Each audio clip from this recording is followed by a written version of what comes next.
연준의 금리 인상 그 시기가 늦어졌다라는 부분들에 대해서 중앙은행장들이 좀 공감을 한 게 있어요. 코로나19 지원을 하기 위해서 평균 2% 물가를 상회하더라도 일정 부분 용인하겠다라는 거에 평균 물가 목표제라는 건데, 이거를 도입하면서 연준의 금리 인상과 금리 인하 시기가 늦어졌다라는 거죠. 저는 연준의 금리 인하가 상당히 늦었다고 생각을 하거든요. 내년 상반기 정도 되면 파월 연준 의장은 또 한 번 금리 인하가 늦었다는 거에 대한 여론의 문매를 받을 여지는 있다고 생각을 하고 있기 때문에, 아마 내년 정도 되면 연준의 금리 인하 폭은 시장 예상보다는 상당폭 가파르게 일어날 걸로 좀 보고 있기 때문에, 금융여건 완화에 따른 이제 이 주식시장이 내년에도 연간을 놓고 온다고 하면 계속 올라갈 수 있는 동인은 될 수 있다라고 저는 얘기를 드리고 있습니다.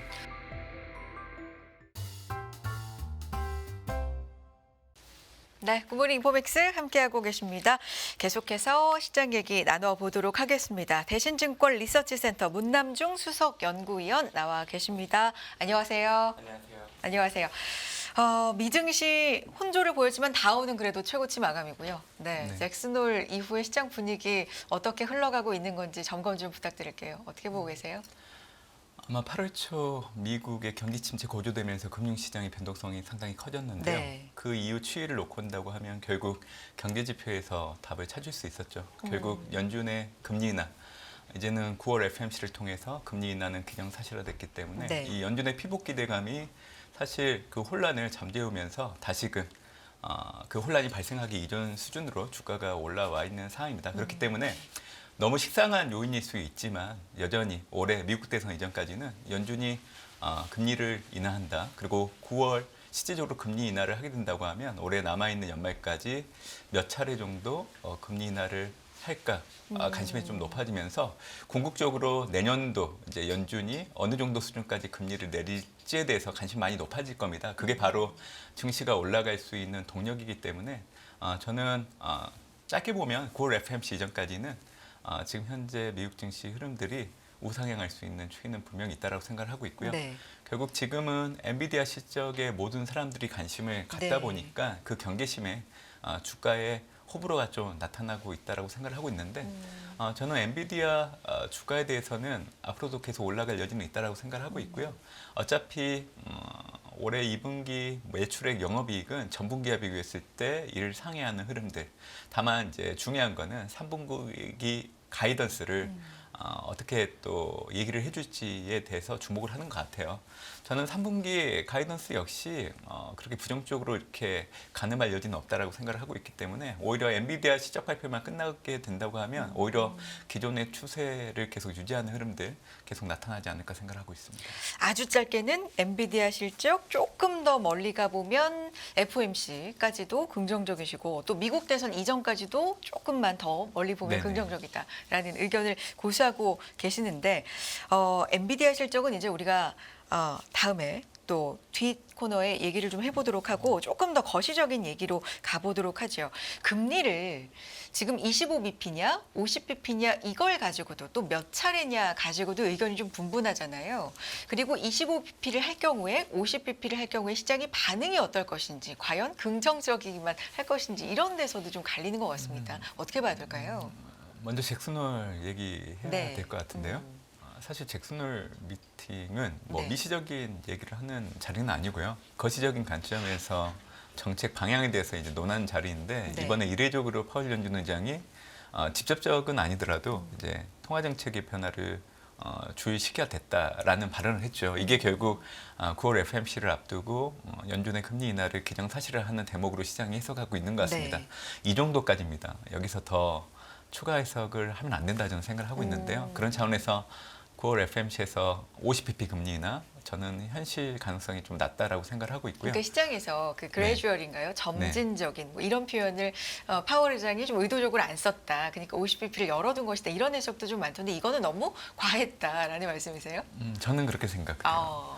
그러니까 8월 초 금융시장 혼란이 아직까지 그대로 유지된다고 네. 하면, 사실 9월 달 50bp 금리 인하에 대한 확률은 상당히 높은데요.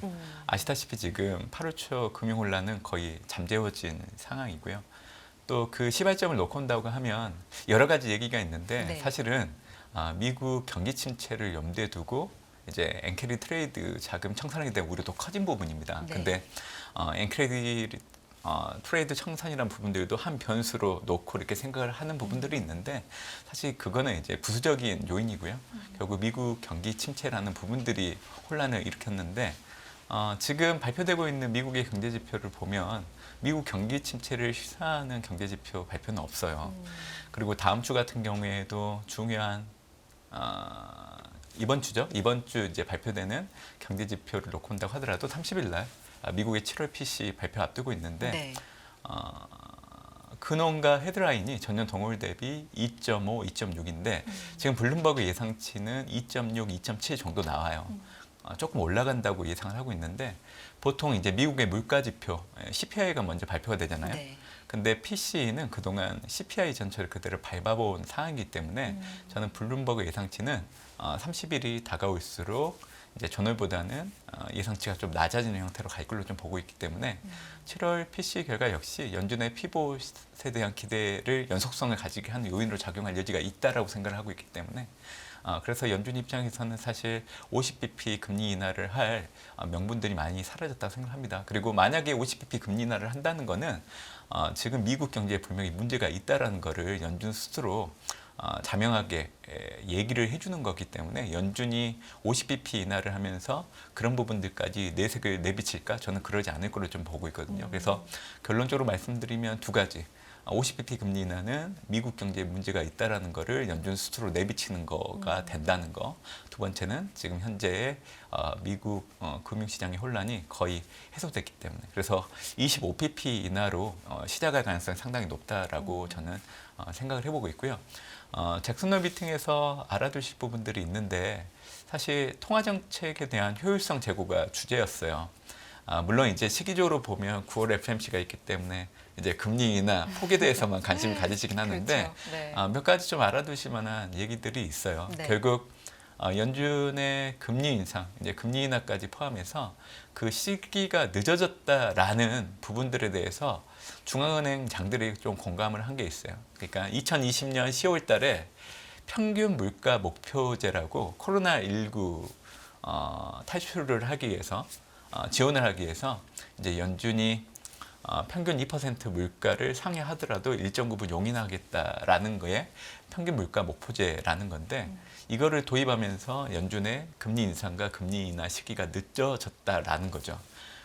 일례로 2021년 6월 정도부터 이제 미국의 물가가 올라가기 시작을 했는데 사실 이제 용인하다 보니까 제때 연준이 금리 인상을 못했죠. 결국 연준이 금리 인상한 게 2022년 3월이기 때문에 그 시차가 분명히 존재하는 겁니다. 그렇기 때문에 파월 연준 의장이 금리 인상이 늦었다는 시기 논란, 그게 지금 현재 파월 연준 의장이 금리 인하를 늦추고 있는 가장 큰 이유예요.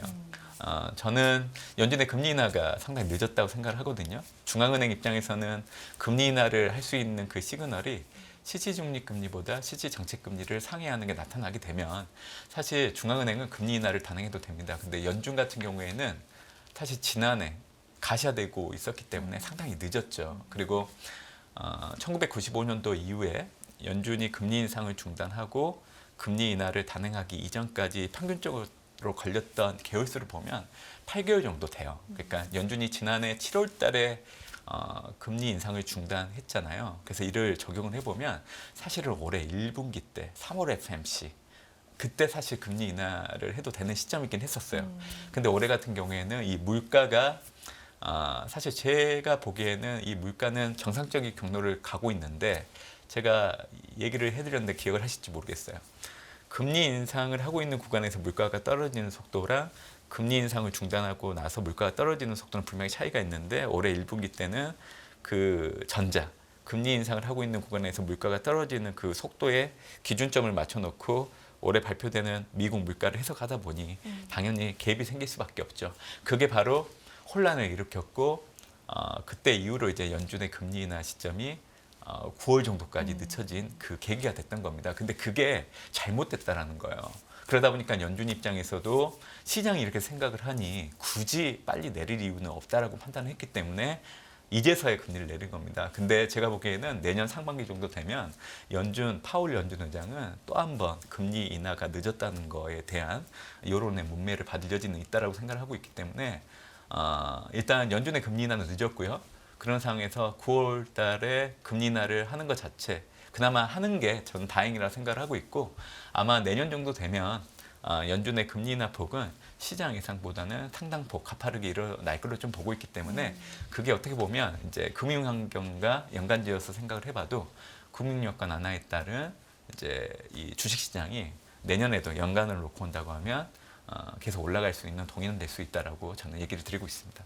수석 연구위원님은 이미 7월에 인하를 했어야 된다, 할 것이다라고 네. 주장을 해주셨었는데 그때 실제로 인하가 이루어지지 않았고 직후에 연준이 좀 실기를 했다라는 논란이 좀 네네. 있었죠. 물론 시장이 지금 많이 안정이 됐습니다만 그런데 이미 늦었다, 늦은 건 네네. 맞다라고 늦은 건 계속해서 맞죠. 네, 네. 주장을 해주고 계시고요. 그렇다면 25bp로 시작을 해서 올해 어쨌든 B컷은 지금 경로로 보면은 나오는 일정이긴 하잖아요. 나오는 일정이요? 네. 나오는 어떤 예상폭 금리 인하 전체적인 올해 예상폭으로 본다면 시장이 그러면, 네, 기대하고 있죠. 기대하고 B컷을. 있죠. 그건 기대감이다 그냥. 저는 이제 연준의 통화 정책은 네. 3월, 6월, 9월, 12월 발표되는 수정 경제 전망을 가지고 가늠을 해요. 네. 그렇기 때문에 지금 현 상황에서 가장 중요한 거는 9월 FMC 금리 인하 어차피 기정사실화됐기 때문에 그게 중요한 건 아니에요. 제가 보기에는 수정 경제 전망을 통해서 연준이 제시하고 있는 올해 내년도 최종 정책 금리의 중위값 그리고 레인지를 놓고 봤을 때 분명히 낮출 겁니다. 네. 근데 그 낮추는 폭에 따라서 올해 내년도 금리 인하 폭이 결정된다는 거죠. 저는 제 사견인데 뭐 말씀하시는 분들마다 좀 달라요. 어떤 분들은 9월, 11월, 12월 25pp씩 계속 인하하신다는 분들도 있고 그렇죠. 연속해서 하시는데 그 인하폭은 50pp도 가능하다라고 하시는 분들이 네. 있는데 저는 11월 5일 미국 대선 그리고 11월 달에 FMC는 중첩이 된단 말이에요. 기간이. 그렇다 보니까 연준 입장에서 과연 11월 달에 통화 정책에 대한 변화를 줄 수 있을까? 저는 좀 어렵다고 보고 있기 때문에 그래서 이제 9월 달에 25pp 인하하게 된다고 하면 그나마 12월 달에 25pp 정도 한 번 더해서 50pp 인하로 올해 좀 마무리하지 않을까라는 생각을 하고 있죠. 그렇기 때문에 이 폭을 가늠하는 게 중요한 게 이제 9월 수정경제 전망이라는 겁니다. 그래서 저는 투자자 여러분들이 금리나 뭐 25pp 뭐 시장이 원하는 50pp 그것보다는 수정경제 전망을 꼭 하시는 게 좋을 것 같고요. 중요한 거는 이제 올해 어차피 기간이 얼마 안 남았어요. 네. 많이 해봤자 50pp에서 75pp거든요. 근데 이거는 연준의 정책 금리를 놓고 온다고 하면 여전히 높아요. 그러니까 가계 기업 입장에서는 그 어려움, 힘듦들이 계속 이어지는데 영향을 주는 금리 레벨이라는 거죠. 그래서 결국 올해 11월, 12월 되면요. 내년도 연준이 어느 정도 금리 인하를 할까? 그거에 이제 모든 관심이 쏠리면서 만약에 이제 시장 예상대로 연준이 거기에 부합하는 발언들을 좀 해준다고 하면 아마 증시는 좀 한화는데 영향을 준 여지는 있다라고 저는 생각하고 있습니다. 그런 가운데 이제 9월 6일에 발표가 예정돼 있습니다. 고용 보고서. 네. 연준이 고용 쪽에 상당히 지금 신경을 쓰고 있다라는 게 확인이 됐기 때문에 여기에서의 그 기준에 따라서 또 향후 방향이 폭이 결정이 된다라는 예상들도 많거든요. 어떻게 보세요? 다음 주 금요일 밤에 이제 네. 발표가 되죠. 이제 8월 고용 지표가 비농업 부분 고용자 수를 놓고 온다고 하면 전월보다는 증가를 할 겁니다. 왜냐하면 7월 비농업 부분 고용자 수가 일시적인 임시직 고용이 많이 증가하면서 줄어들면서 이제 그 예상치보다는 좀 낮아지고 또 이제 이 고용이 또 연준이 물가 다음으로 좀 관심 있게 봐야 되는 네. 요인으로 좀 올라서긴 했는데요. 저는 이제 계절적인 요인들 특히 허리케인에 따른 고용 영향이 있었기 때문에 이를 배제한다고 하면 일단 8월 비농업 부분 고용자 수는 증가할 걸로 예상을 하고 있습니다. 근데 저는 이 고용시장 전반적인 흐름을 좀 보시는 게 좋을 것 같아요. 사실 비농업 부분 고용자 수 추이를 놓고 온다고 하면 어차피 매번 발표될 때마다 기존의 2개월분의 비농업 부분 고용자 수는 하향 조정되고 있거든요. 이 얘기는 결국 지금 연준이 금리 인하를 단행하지 않은 시점에서는 비농업 부분 고용자 수가 하향 조정되는 게 좋아요. 왜냐하면 연준이 금리 인하를 하려고 하는 명분으로 작용할 수 있기 때문에. 1995년 이후 연준이 금리 인상을 중단한 케이스가 4번 있는데 네. 연준이 금리 인하를 할 때마다 항상 동일하게 나타났던 거는 비농업 부분 고용자 수가 10만 명 초반대까지 떨어지는 게 항상 확인하고 나서 연준은 금리 인하를 단행했거든요. 그러니까 비농업 부분 고용자 수는 줄어드는 게 맞아요. 그래서 지금 나타나고 있는 비농업 부분 고용자 수 추이 자체는 연준이 금리 인하하는 선교 조건에 부합하는 정도이기 때문에 크게 문제는 안 된다는 겁니다. 그리고 이제 실업률을 놓고 본다고 하면 실업률은 앞으로 계속 올라갈 여지가 높아요. 다만 지금 8월달 실업률은 전월보다는 소폭 내려가는 걸로 전망이 되거든요. 4.2 정도로. 근데 이제 그 이후 추이를 보면 높아질 수밖에 없는 이유가 뭐냐면 이민자 경제활동 참가율이 증가하면서 실업률이 높아질 수밖에 없는 환경에 놓여 있어요. 그래서 저는 실업률을 가지고 이제 미국의 경기 침체를 시사하는 사메 법칙이 이제 7월달에 임계치를 상회하면서 경기 침체를 시사하고 있는데 장단기 금리차 역전처럼 일정 기간 동안에는 사메 법칙의 어떤 기능에 대해서는 좀 제3자 입장에서 큰 의미를 부여하지 않는 게 중요하지 않을까라는 생각을 해요. 그래서 그렇기 때문에 제가 말씀드렸던 실업률 경로를 놓고 본다고 하면 사메 법칙은 일시적으로 그 기능이 좀 제한될 수 있는 여지들 그걸 좀 염두에 두시면 좋겠다고 생각을 해요. 그래서 9월달 발표되는 8월 고용지표 전반적으로 보면 이제 9월 FOMC를 앞두고 연준이 금리 인하를 단행하는 그 선교 조건에 부합하는 정도로 좀 의미를 가지시면 좋을 것 같고요. 미국 경기 침체로 확대 해석을 할 여지는 필요가 없다. 그렇게 보는 이유는 올해 1분기, 2분기 미국의 전분기 대비 연율, GDP 성장률을 놓고 본다고 하면 1.4, 2.8, 평균 2.1 그리고 지난해 4분기 3.3을 염두에 둔다고 하면 좀 부진할 수는 있겠지만 여전히 민간 소비를 주축으로 훼손되지 않고 있는 부분들이 확인되고 있기 때문에 그 얘기를 좀 드리고 싶은 부분들이 있습니다. 네. 알겠습니다. 지금 수석연구위원님의 보고서를 또 저희가 올려놓겠습니다. 참고해 보시고요. 2가지인데요. 미국 증시 변동성을 잠재울 요인 경기 실적 정책이 있다라는 부분과 또 하나의 보고서가 이제 해리스 트레이드에 대한 이야기거든요. 대선 얘기도 좀 해주시면 좋을 것 같아요. 해리스 트레이드가 시작된다라는 제목의 보고서입니다. 어떤 내용일까요? 네. 미국의 민주당 전당대회가 끝났고 최근 들어서 이제 트럼프보다는 해리스가 지지율이 올라가고 있는 흐름. 그리고 이제 트럼프 트레이드는 주가 하락, 금리가 올라가고 달러가 강세를 보이는 현상을 유발했었지만 해리스 트레이드 같은 경우에 반대로 주가가 올라가고 금리는 떨어지고 또 물가도 떨어지면서 달러는 약세를 나타내는 현상을 염두에 두고 있기 때문에 위험자산 선호 성향을 상당히 높이는 데 영향을 미칠 요인으로 저는 생각을 하고 있습니다. 그렇기 때문에 9월 FOMC 이전까지 연준의 피복 기대감도 상당히 중요하지만 해리스 트레이드가 다시금 부각될 여지는 있다고 생각을 하고 있고 9월 10일 날 ABC 방송 주간으로 또 2차 TV 토론회를 앞두고 있는 상황인데 아마 트럼프가 해리스 대비 말을 할 때 상당 부분 좀 말을 잘 못하는 부분들을 좀 확인하는 그 케이스가 되지 않을까라고 생각을 해요. 네. 그런 부분들을 염두에 두실 필요가 있고 말을 잘 못한다는 건? 사실 이제 그 해리스 같은 네. 경우에는 검찰총장 출신이기도 하고 그런 의미에서. 네. 스피치를 잘합니다. 그렇기 때문에 그동안은 사실 바이든 대통령이 이제 말을 하실 때 트럼프보다는 네네네. 너무 이제 온화하게 하시다 보니까 좀 밀린다는 평가들이 많았었는데 아마 2차 TV 토론에서는 해리스가 잘했다는 그런 평가가 있을 걸로 좀 보고 있고요. 해리스의 경제 정책은 중상층 지원 그리고 어떻게 보면 저소득층 아동 복지 학대 부분들에 좀 초점이 맞춰둔 부분들이 있는 것 같아요. 그리고 그의 부분들을 높인다고 하면 바이든 행정부의 정책을 그대로 계속 연속적으로 유지할 걸로 좀 저는 생각을 하고 있고요.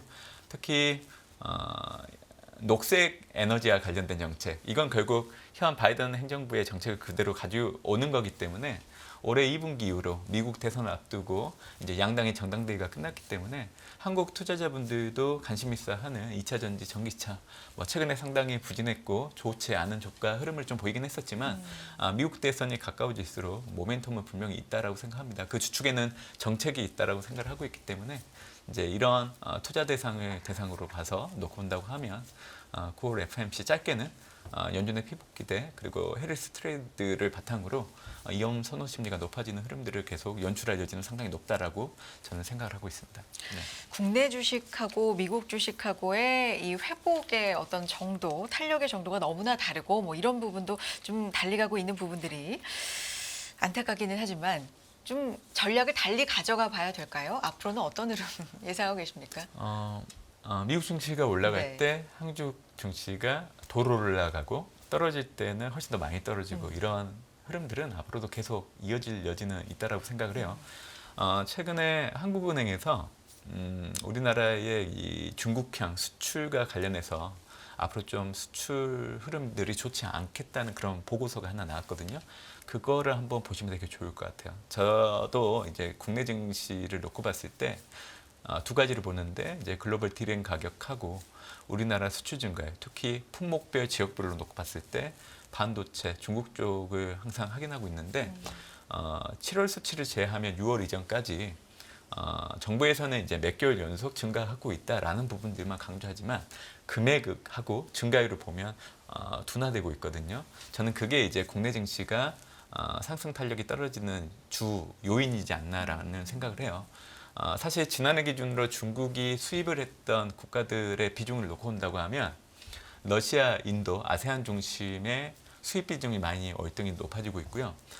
미국의 우방국들, 한국, 대만, 일본 이런 국가들의 수입 비중은 계속 줄어들고 있습니다. 이건 어떤 얘기냐면 우리나라는 사실 증시가 올라가려고 하면 수출 증가율이 계속 개선되어야 되거든요. 근데 그게 미치지 못하는 흐름이기 때문에 앞으로 미국과 한국 증시를 놓고 본다고 하면 디커플링 자체는 좀 염두에 두시면 되지 않을까 생각을 하고 있고요. 그렇기 때문에 되도록이면 국내 투자 비중 최대한 좀 줄여놓고 이제 미국 자산 중심의 비중을 좀 늘리는 게 앞으로 이제 투자를 할 때 좀 해안이 될 수 있는 방법이지 않을까라는 얘기를 계속 드리고 있습니다. 근데 9월 FOMC 이전까지는 그래도 미국 증시가 계속 올라가는 흐름이기 때문에 국내 증시 역시 상승 강도가 시장 기대치에 미치지는 못하겠지만 그래도 하반 경직성은 상당히 높아지는 부분들은 분명히 영향을 줄 수 있는 부분들이라고 보고 있기 때문에 그 부분을 좀 염두에 두시면 좋지 않을까 생각을 하고 있습니다. 수석님 연말까지 미국 증시 굉장히 좋은 흐름 계속해서 말씀해 주셨는데 네. 오늘 9월 FOMC라고 약간 시계열이 좀 앞당겨진 걸까요? 그럼 그 이후에는 조금 흔들릴 수 있다는 건가요? 흐름 어떻게 보세요? 그러지 않아요. 네. 저는 단기적으로는 9월 FOMC가 단기적으로? 빅 이벤트이기 네. 때문에 얘기를 드리는 거고요. 네. 올해 미국 대선이 11월 5일 그 이전까지는 미국 주도로 글로벌 증시의 상방 압력이 상당히 높아질 수 있다고 생각을 하고 있고요. 제가 지난번에 출연했을 때도 아마 그때가 미국발 금융 혼란으로 증시가 큰 폭으로 떨어졌을 때 맞아요. 여전히 저한테 S&P 500 지수의 밴드 상단을 6,000배 보고 있냐 이렇게 물어보셨거든요. 제가 직접적으로. 근데 그때 제가 네. 얘기해드렸잖아요. 1차적으로는 직전 고점 수준까지 올라온다고 했는데 지금 올라와 있잖아요. 그렇기 때문에 미국 대선 이전까지는 6,100 정도까지 좀 열어놓치는 부분들 분명히 괜찮다고 생각을 하고 있고요. 네. 엔비디아 주가가 아마 그 근간을 이끄는 견인차가 될 걸로 좀 보고 있습니다. 근데 올해 4분기 때는 좀 증시의 조정을 좀 염두에 둘 필요는 있다라고 생각을 하고 있고요. 내년 연초부터 내년 연말까지는 계속 꾸준히 올라가는 흐름들 염두에 두시면 좋을 거라고 저는 생각하고 있습니다. 알겠습니다. 여기까지 듣겠습니다. 대신증권 리서치센터 문남중 수석 연구위원님 함께했는데요. 저희가 말씀드린 것처럼 보고서 2가지를 올려놓도록 하겠습니다. 참고해 보셔도 좋을 것 같네요. 수석 연구위원님 말씀 고맙습니다. 감사합니다.